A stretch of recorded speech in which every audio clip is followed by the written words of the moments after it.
Another Expanse video, because this sci-fi show just gives a really thought-provoking look into what our own near-term future might look like. The story is set around 300 years from now, and here we've colonized the solar system, but we've also become fractioned. On the one hand, we have the Republic of Mars, population of 9 billion people, give or take, and once a colony of Earth, but now an independent superpower.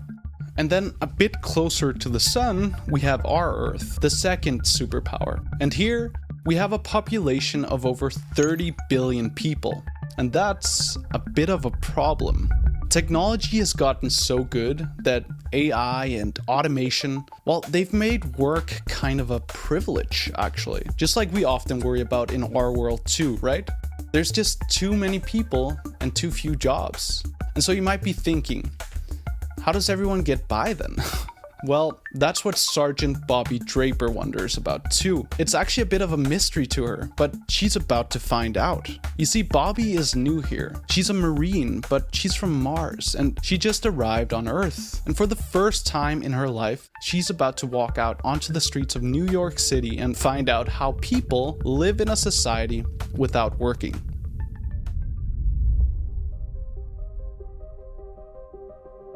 Back on Mars, Bobby grew up hearing a lot of stories about Earth. Stories that Earthers would probably call propaganda. You know, on Mars, everyone is part of a massive, generations-long terraforming project. Everyone contributes, everyone has a role, and everyone working together is kind of their whole thing. It's part of their identity. So, when Martians look at Earth, at a glance, all they see is a place where people just refuse to contribute. They see them as lazy, slow, selfish, and, all those nice adjectives. So Bobby's basically heard back from when she was a kid that Earthers are not like Martians. Martians work hard, Earthers don't. But of course, that's not quite the truth. It's actually more like, well, just good old nationalism. And it's something plenty of historians have written about in our world too. This thing going on back on Mars that Bobby grew up with, well, it's probably also the greatest strength that we have as a species. Okay, what I mean is, think about what's gotten us to the top of the food chain, right? Like as a species, and that eventually led us to develop our crazy modern societies. Right off the bat, you might be thinking like, certain tools or technologies have done this, right? And yeah, those are really important for sure, but really, I think our greatest strength as a civilized species is our ability to tell stories. Because stories literally make it possible for us to cooperate at large scales, at the scale of a country, for example. And it's the same thing in The Expanse. Without stories, like stories that give meaning to a piece of paper like this, well, how would we be able to, create a national economy, let alone a global economy, if no one believes in this thing altogether? Our economic system would collapse. This is Canadian money, by the way. We all collectively believe the story of money, even though it's just a piece of paper or, a number on a screen, right? And the idea of the nation is the same thing, basically. On Mars, it really only works because they're so far away from Earth, united by, well, not a border, but a planet, I guess, and by a story. But as much as stories have led us to where we are, I think there's something quite sinister about them as well. To Bobby, Earth is a fiction, a cautionary tale about a failed society that proves Martians are doing things right and that Earth isn't. This story is probably meant to unite Martians towards a common goal, but quite inevitably in doing so, that also means that Earthers have been weaved into their narrative as the example of what happens if you don't follow the Martian goal. But of course, in real life, things are always more complicated. And Bobby's about to find out exactly why.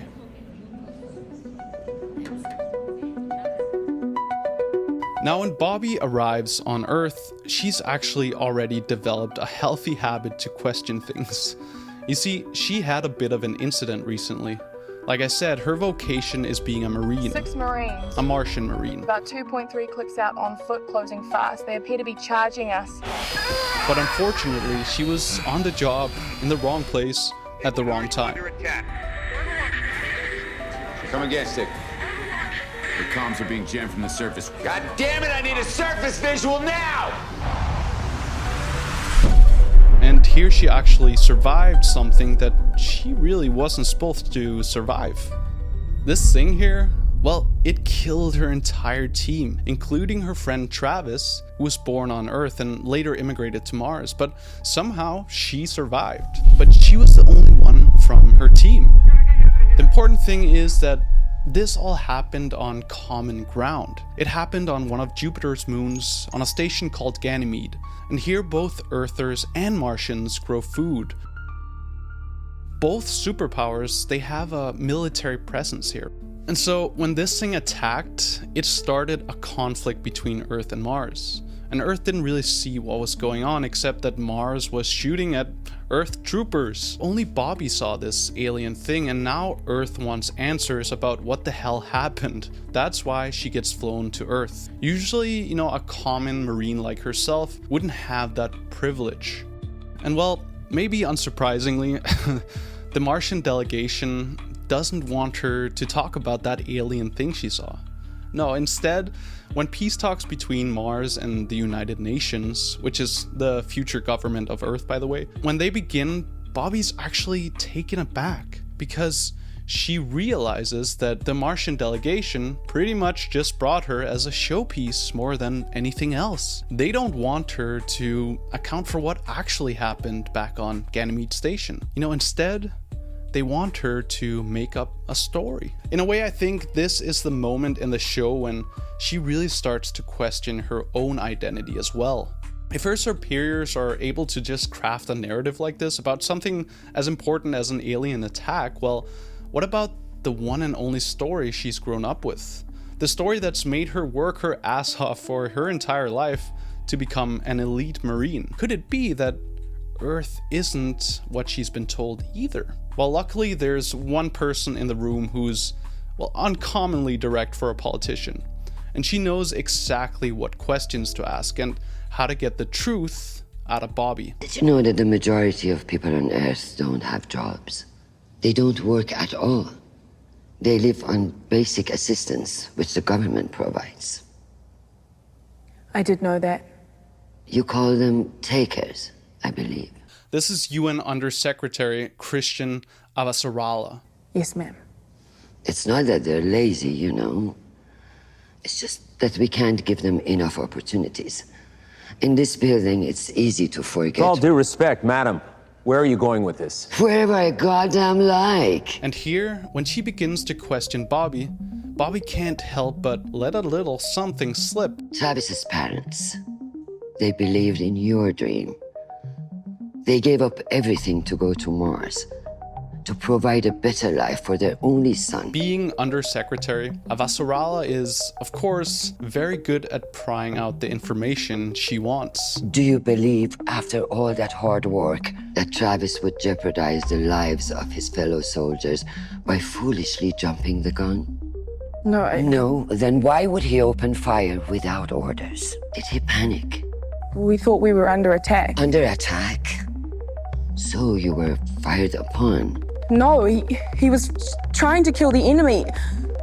I didn't even know what it was. Nobody did. He wasn't wearing a vac suit. Sergeant Draper has been through a severe... Whoa, okay.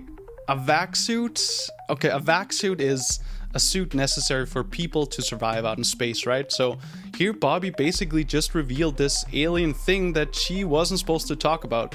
This is a big deal. Now, I just want to say that all this does play out a bit differently in the books, but it really ends up being the same thing.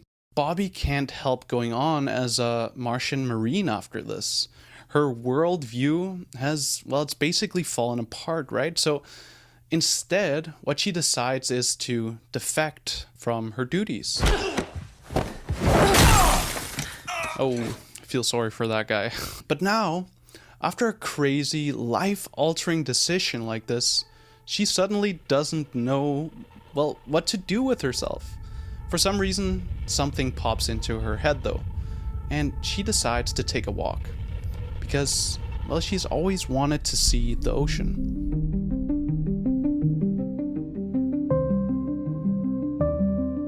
Like I said before, Earth is largely a jobless place. AI and automation has made most jobs redundant, and the majority of people just don't work.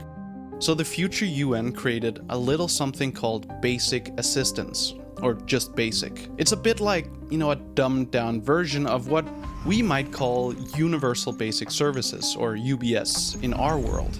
UBS is the idea that the government gives you what it thinks you need, like public services like housing, food, or healthcare. The key word being basic here. And in our world, this is actually a pretty common thing, especially in social welfare states like Denmark, for example, where, as you might know, I grew up. These people are presumably all on basic. And when Bobby sees this, she can't help but think that the stories that she's grown up with on Mars, about selfish loafers and all that, well, it doesn't really match what's going on here, right? This is grim. It's overpopulated and underemployed, but this is also the reality, not the story. This is the actual lived experience of most people on Earth. And it's also where she meets Nico. Don't take it personally. The clinic stopped giving Peter his meds 2 months ago. Makes him forget his manners. But I can tell you how to get to the ocean. I don't have any script. You're Martian, aren't you? That obvious? Well, I've seen a few of you over the years, being how close we are to the UN. But that's not what tipped you. It's the way you're walking. And if you're Martian, you'll have Osteo-X. Osteo-X is a little blue pill, by the way, that, Martians, they pop to keep their bones healthy. Give me what you can spare and I'll tell you how to get to the ocean. You're a drug dealer. I can trade that and get a month's supply of meds for the kids who've been exposed to radiation from the drive plant. And I can probably get a month's supply of the new chloroquine. It'll save some of us from dying in the summer when we're forced to drink sewer water. Jesus, is that true? Wait, hold on a second.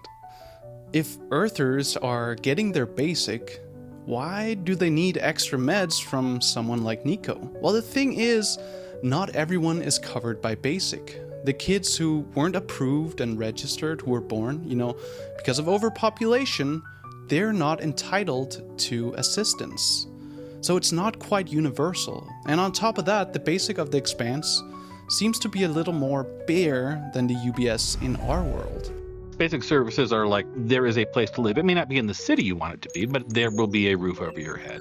You will have clothes. They may be made out of paper, but you will have them. There will be enough food for you to stay alive. There will be minimum health care. Nothing heroic, but, more than you would have if you didn't have anything. So basic really is basic. And it really doesn't seem like something you want to be on. So you're a doctor? I put myself on the vocational training list when I was 17 years old. I'm 52 now. Still waiting for my slot. This is all a bit of a shock to Bobby. I mean, this definitely goes against everything she grew up hearing about, the lazy takers of Earth. The truth is that, Earth is just different from Mars. They don't have a terraforming project going on to keep everyone motivated and employed. And as we know from the super rich mega corporations that operate in the show, inequality is rampant too. And so wealth really isn't all that distributed on this future Earth either. So even though they have basic to keep them alive, these people, Bobby's literally looking at the reality of it. And she sees that just like Nico wants to be a doctor to help people, but he can't, this really isn't what anyone wants, except for maybe, the rich. Basic seems more like a compromise than proper assistance.